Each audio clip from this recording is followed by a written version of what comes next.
Yes guys, before we do get into the video, I do want to bring to your attention a giveaway that is going on the channel right now. So the jamsarny YouTube channel and the South Stand Clothing have collaborated to bring you a giveaway. Now I do need to place on record that this is not a paid partnership, nothing like that. However, they did send me over a handful of goodies and I said that if I liked them, I deemed them good enough for you guys, I would agree to the giveaway. And believe me, as you can tell by the smile on my face, the product is good enough. It's it's really good. I'll show you just 2 or 3 of them right now just to give you a taste for what they are like. So here we have a Reggie Labrie t-shirt, of course, taking inspiration from the Reg Vardy sponsorship that Sunderland used to have on their shirts. And then we have some South Stand basic tees, but on the back they have big graphics. Oi big man, what's your name? Which I absolutely love this one. And my favourite from a fashion standpoint is this one here. South Stand on the front and then the black cap on the back. How are the lads? They also sent me a mug that has a lovely picture of the lads after winning that amazing playoff final, and on the side as well, on the other side, is the team lineup from that day. Now, first prize for this giveaway will get themselves a South Stand t-shirt,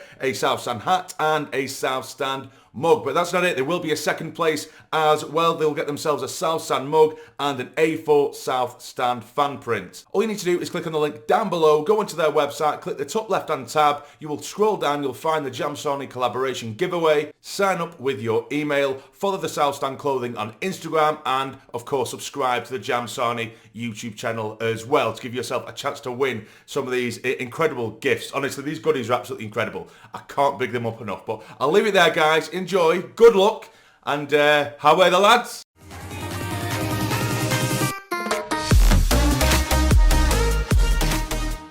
Yes guys, and welcome to another video, and would you look at that? Would you look at that? The man is finally here. It is a thing of beauty. Granit Xhaka has signed a 3-year deal with Sunderland, so if you are excited, smash the like button for me. It would be massively, massively appreciated, and subscribe to the channel if you are new. Now, I'm not going to go over too much in terms of things that I've said in recent weeks. I've done like 3 different update videos regarding Granit Xhaka, giving you my opinions on it. I will probably touch upon things that I have mentioned in previous videos, just a couple of things just to really hammer home the point for some people who don't believe that this is a good signing. And that's not to say that he's guaranteed to, you know, lift trees and be absolutely incredible, but in itself, it is an absolutely fantastic signing, and I will explain why. But before we do get into it, we will have a look at the statement from the club. So, Sunderland AFC is delighted to announce the signing of Granit Xhaka, subject to international clearance. The midfielder arrives from Bayer Leverkusen for an undisclosed fee and signs a 3-year contract at the Stadium of Light. Ever present at the pinnacle of the game throughout the last decade, Xhaka represented Arsenal 225 times in the Premier League and won Emirates FA Cup twice, whilst also captaining the Gunners. A remarkable period followed his arrival at the Bayer Arena in 2023 as Leverkusen's record-shattering invincible season saw Xabi Alonso's side win their first ever Bundesliga title and second DFB Pokal. Ranked 16th in the 2024 Ballon d'Or voting, Xhaka has captained Switzerland since 2020 and is the nation's record appearance holder with 137 caps. Upon arrival, Xhaka said, "I'm very proud to be here. When I spoke to the club, I was very excited and I felt the energy and the mentality that all the people and players have. It's exactly what I wanted and I have a very good feeling. We are back where this club needs to be and we want to stay here to write our own history. I feel that I'm ready to help the team with my experience but with quality as well. We need to find ourselves on the pitch, but I don't think this will be a big problem. It's been a long time to wait, but I'm here now and I'm looking forward to it."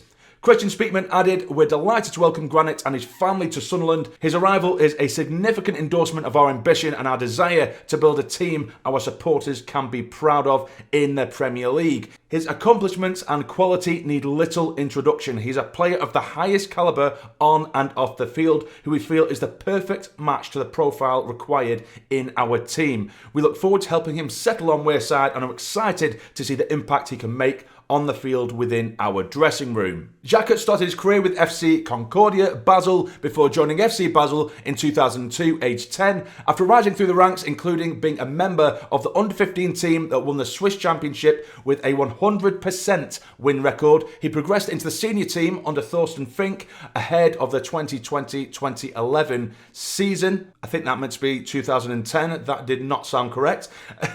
He made his debut in the UEFA Champions League tie and scored within 4 minutes with his first league appearance following soon after. After winning back-to-back Swiss titles, Jacques joined Borussia Mönchengladbach in May 2012 and he was named in the Bundesliga Team of the Season for the 2014-15 campaign. A 7-year association with Arsenal started in May 2016 and included 2 FA Cup successes, 2 FA Community Shield wins and just shy of 300 appearances. Jacques scored 23 goals and contributed 29 assists in North London, cementing his place as a fan favourite at the Emirates Stadium before exiting to join Leverkusen in July 2023.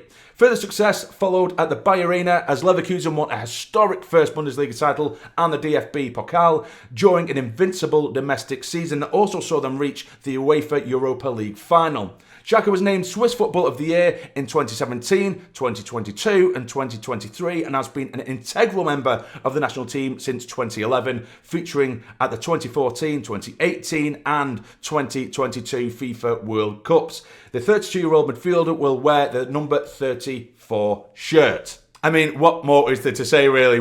Because that statement kind of says it all, doesn't it? Of course, again, I am going to repeat myself a little bit. I have seen the odd comments suggesting that he's past it, he's 32. What we're spending, what's believed to be, or rumoured to believe, be sort of around 15 to 20 million, or at least a 20 million package and all with add-ons and what have you. What we're doing spending that on a 32-year-old. There isn't anyone else at the moment who's available, and to be fair, he wasn't necessarily available. We had to absolutely go above and beyond, or at least Kirill Louis-Dreyfus had to go above and beyond to get this man's signature, and rightly so, because even at 32, he was an integral part of that Leverkusen side who are being very, very successful right now. They are in their prime at the moment in the way that they are playing. Of course, Ten Hag is there now, which might be slightly off-putting. It's not quite a Xabi Alonso, but that they are still a huge club, a colossus in Europe, and he's chose to come here. And when you listen to him in his interviews, I've watched his interviews and his little bits of social media pieces that he's done for the club,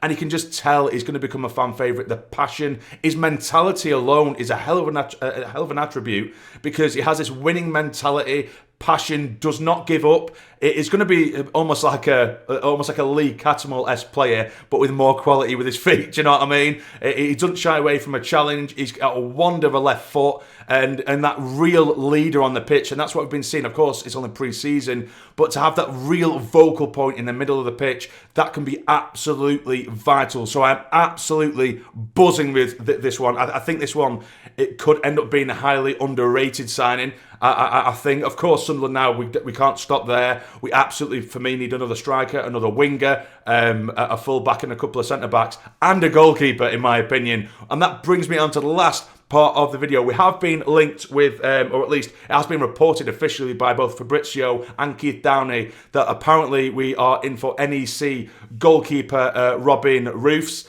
I think he's only 22 years of age. I don't know a massive amount about him. I believe the deal is rumoured to be around 10 million plus pounds in add-ons as well. He played last season, he only played one full season last season. However, he did play for the Dutch Euros team, the under-21s, and played very well there. From the little reports I've seen, apparently Lille were after him to replace their goalkeeper, who's off to PSG apparently. So it is someone who is high in demand, and it looks like he has chosen to come to Sunderland. Again, I don't know much about him. From what I've looked up, he's 6'4", so a bit of a gigantor, which you guys know I like. I do love a good gigantor. But again, I've seen a compilation, and to be fair, if it's just one season worth of compilations, some of those saves are the kind of saves you might see from a goalkeeper over the course of 10 years, because some of them were class. Again, all I've got to go off it is a compilation, so I can't say, oh, he's great at this, or he's bad at this, or he's good at this, but what I kind of glean from it is, of course, he's a big lad, so he claims crosses, which is nice. However, a lot of the shots I did see, which isn't necessarily negative, because again, I haven't seen him playing a full 90-minute game of football ever, only the compilation. He seems to parry everything, which, to his fairness and the positive to it, the parries are going away from goal, whereas we've seen with Patterson over the years. Sorry, that's not to knock Patterson, because I do like him, but he does have his faults. Sometimes, or there has been a handful of times over the years where Patterson does go through phases of having the habit of parrying what seems to be simple shots directly back into danger, whereas this lad, from the compilation I've seen, even if it's going top corner, he's tipping it around the post. If it's one that's at an awkward angle or at an awkward height, he'll always parry it away from goal. So again, this is me just guessing. I don't really know him by character or seen a full 90-minute game of football, but it's a promising one. He's only 22 years of age as well, so it is within the sort of process that we are going through at the moment. But that is everything, guys. Let me know how you feel about the signing of Granit Xhaka and the potential signing. It seems like it is going to happen. I believe he's on a plane right now to Sunderland to do his medicals and what have you. So we'll have a see how that one does pan out. But let me know what you think about that one with Robin Roefs as well, the goalkeeper. But if you enjoyed, hit the like button for me. Subscribe if you are new. But for now, how are you, lads? Keep the faith.